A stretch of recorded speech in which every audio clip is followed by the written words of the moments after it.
Shalom Bapak Ibu Saudara yang terkasih. Senang sekali saya berjumpa lagi dengan Bapak Ibu Saudara dalam Bina Iman Klasik Solo. Maka Bapak Ibu, sebelum kita memulai perenungan pada saat ini, mari kita bersatu di dalam doa. Mari kita berdoa. Tuhan yang baik, kami mengucap syukur ya Tuhan atas kebaikan Tuhan. Kami mengucap syukur atas penyertaan Tuhan dalam kehidupan kami. Kami mengucap syukur atas nafas kehidupan yang masih Tuhan karuniakan kepada kami. Maka ya Tuhan, pada saat ini kami hendak menyediakan waktu kami untuk bersyukur kepada Tuhan, untuk melihat betapa besar kasih dan penyertaan Tuhan dalam kehidupan kami. Maka Tuhan, sebentar kami hendak membaca dan mendengarkan firman Tuhan. Maka tolonglah kami agar kami dimampukan untuk melihat bagaimana Tuhan begitu besar dan berkuasa di dalam kehidupan kami. Inilah doa permohonan kami ya Tuhan, hanya di dalam nama Tuhan Yesus Kristus kami berdoa. Amin. Mari Bapak Ibu kita membuka Alkitab kita dari Imamat pasalnya yang ke-23 ayat 26 sampai 41. Tuhan berfirman kepada Musa, akan tetapi tanggal 10 bulan ke-7 itu adalah hari pendamaian. Kamu harus mengadakan pertemuan kudus dan merendahkan diri dengan berpuasa serta mempersembahkan kurban oleh api bagi Tuhan. Pada hari itu juga, janganlah kamu melakukan pekerjaan apapun. Itulah hari pendamaian untuk mengadakan pendamaian bagimu di hadapan Tuhan Allah. Sesungguhnya, setiap orang yang pada hari itu tidak merendahkan diri dengan berpuasa harus dilenyapkan dari antara orang sebangsanya. Setiap orang yang melakukan pekerjaan apapun pada hari itu, orang itu akan kubinasakan dari tengah-tengah bangsanya. Janganlah kamu melakukan pekerjaan apapun. Itulah suatu ketetapan untuk selama-lamanya bagimu, turun-temurun di segala tempat kediamanmu. Itulah Sabat, hari perhentian penuh bagimu, dan kamu harus merendahkan diri dengan berpuasa. Mulai pada malam tanggal 9 bulan itu, dari matahari terbenam sampai matahari terbenam, kamu harus merayakan Sabatmu. Tuhan berfirman kepada Musa, katakanlah kepada orang Israel demikian. Tanggal 15 bulan ke-7 adalah hari raya pondok daun bagi Tuhan selama 7 hari. Pada hari pertama haruslah ada pertemuan kudus. Janganlah kamu melakukan pekerjaan berat apapun. Selama 7 hari, kamu harus mempersembahkan kurban oleh api bagi Tuhan, dan pada hari ke-8, kamu harus mengadakan pertemuan kudus serta mempersembahkan kurban oleh api bagi Tuhan. Itulah perkumpulan raya. Janganlah kamu melakukan pekerjaan berat apapun. Itulah hari-hari raya yang ditetapkan Tuhan yang harus kamu umumkan sebagai pertemuan kudus untuk mempersembahkan kurban oleh api bagi Tuhan, berupa kurban bakaran dan kurban sajian, kurban sembelihan dan kurban-kurban curahan, sebanyak yang ditetapkan untuk setiap harinya. Selain itu, ada hari-hari Sabat Tuhan dan ada pula persembahan-persembahanmu atau segala kurban nazarmu atau segala kurban sukarelamu yang kamu persembahkan kepada Tuhan. Akan tetapi, pada tanggal 15 bulan ke-7 itu, pada waktu mengumpulkan hasil tanahmu, kamu harus mengadakan perayaan bagi Tuhan selama 7 hari. Pada hari pertama haruslah ada perhentian penuh, dan juga pada hari ke-8 harus ada perhentian penuh.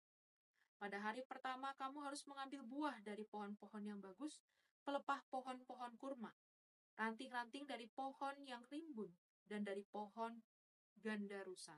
Kamu harus bersukaria di hadapan Tuhan Allahmu selama 7 hari. Kamu harus merayakannya sebagai perayaan bagi Tuhan selama 7 hari dalam setahun. Itulah suatu ketetapan untuk selama-lamanya bagimu, turun-temurun. Pada bulan ke-7, kamu harus merayakannya. Demikianlah pembacaan firman Tuhan. Tema kita pada saat ini adalah waktunya bersukaria dengan Dia. Saudara, apakah pernah menyediakan waktu untuk seseorang? Saya rasa pasti setiap kita pernah menyediakan waktu untuk seseorang. Dan biasanya orang tersebut bisa jadi adalah orang yang penting atau punya kepentingan dengan kita, entah dia keluarga kita, pasangan, sahabat, atau urusan pekerjaan dan seterusnya, yang membuat kita akhirnya mau menyediakan waktu khusus bersama dengan orang tersebut. Ketika saudara menyediakan waktu, saudara secara tidak langsung mempersiapkan diri dan membuat rencana, entah dari tempat bertemu, pakaian yang hendak dipakai, menyediakan uang, bahkan mungkin menyediakan topik-topik yang nanti kiranya akan dibahas atau menyiapkan sesuatu untuk dilakukan bersama. Dan alasan kita melakukan hal tersebut karena harapannya momen kita bersama dengan orang tersebut tercipta dengan baik dan menyenangkan. Rupanya Bapak Ibu, hal tersebut dilakukan juga oleh bangsa Israel, yaitu ketika mereka menyediakan waktu khusus bersama-sama, yaitu untuk Tuhan. Imamat dalam pasalnya yang ke-23 yang kita sudah baca, dituliskan bagi bangsa Israel mengenai hari-hari raya. Khususnya dalam bacaan kita, yaitu dalam Imamat 23, pasal 23 ayat 26 sampai 41, itu dituliskan tentang hari pendamaian dan hari raya Pondok Daun. Pada hari pendamaian, pada tanggal 10 bulan yang ke-7, sekitar bulan September dan Oktober menurut kalender perayaan Yahudi, mereka akan mengadakan pertemuan kudus, di mana mereka harus merendahkan diri dengan berpuasa, tidak melakukan suatu pekerjaan, dan di mana di situ adalah hari perhentian penuh. Sebab hari pendamaian dilaksanakan untuk mengadakan pendamaian di hadapan Tuhan Allah. Begitu juga ketika hari raya Pondok Daun, yaitu tepatnya pada hari yang ke-15 bulan yang ke-7 itu, disebut juga hari perkumpulan. Di sana bangsa Israel akan mengadakan pertemuan kudus. Mereka dilarang melakukan sesuatu pekerjaan berat, mempersembahkan korban api-apian kepada Tuhan yang terdiri dari korban bakaran, korban sajian, korban sembelihan, korban curahan, korban nazar, korban sukarela, dan sebagainya. Lalu di sana juga mereka mengumpulkan hasil tanah, di mana yaitu ranting-ranting dari pohon yang rimbun, pohon-pohon gandarusa.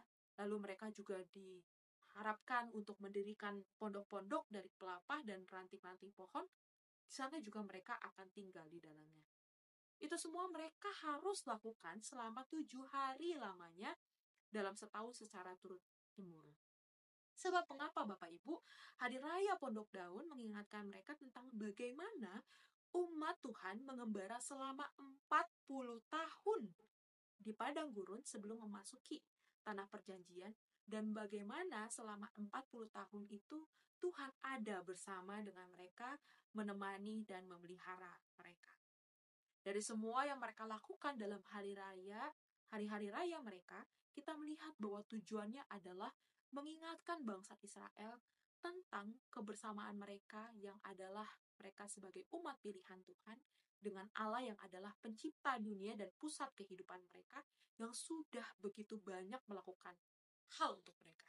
Dari membebaskan mereka, memimpin mereka, memelihara, melindungi, menyelamatkan, membuat mereka sampai di tanah perjanjian.